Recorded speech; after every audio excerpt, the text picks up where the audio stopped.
exactly a traditional recipe, Pepsi and potatoes, but put these ingredients together and you get a huge uproar. PepsiCo is actually suing four Indian farmers, accusing them of growing a certain type of potato that it says is exclusively for Lay's chips.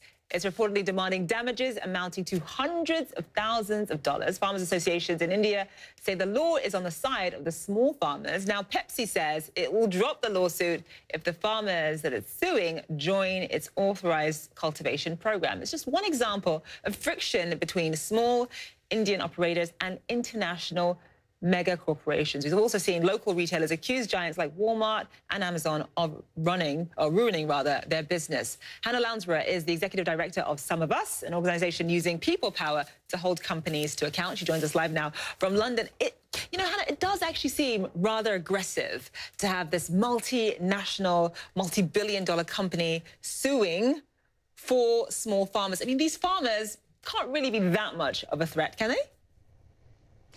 We don't think so. I think Some of Us members feel that, this is a really good example of a very large corporation taking on very small, in many cases, family-run businesses and going after them for amounts of money that are kind of spare change to a company like PepsiCo, but can be absolute ruin for, for a small farmer.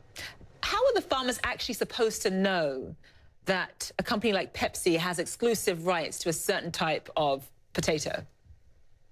Well, I mean, I think this is exactly the question that Some of Us members, would ask, really. And it sort of highlights the way in which it makes it's a bit of a nonsense, really, when these huge corporations seem to own things like seeds or water supply, these sorts of things, which, to most people's way of thinking, really belong to all of us. So, we're not surprised that the farmers, didn't really believe themselves to be doing anything wrong, and that this lawsuit has come as a huge shock and is completely overwhelming.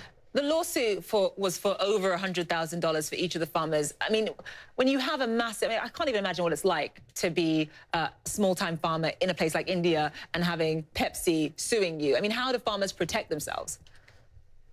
Well, I think it's difficult. I think we're seeing civil society in India has really come forward to stand with these farmers and challenge the behaviour of PepsiCo in this case, but also, similar corporations. You mentioned Amazon in the introduction, who've also been accused of doing things which are really damaging many Indian domestic operations. And I think there's some evidence that the Indian government is taking steps to regulate, but these are tough questions to answer, because it is critically important that, we don't end up in a situation where a handful of companies are, owning the seeds that we rely on to produce our food supply, or, are responsible for almost all the business that gets done online.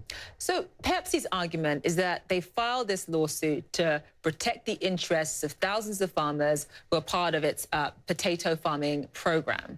Is that a fair argument, do you think?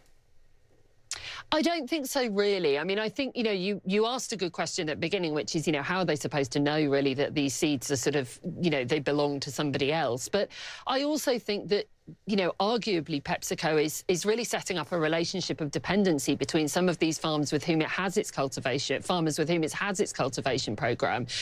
We're seeing examples in some cases, for instance, of seeds being developed that will only grow and will only thrive if they are also raised using fertilizers or what have you that are also produced by some of these parent companies. So you are seeing sort of small farmers really ending up sort of in hock to some of these very big businesses.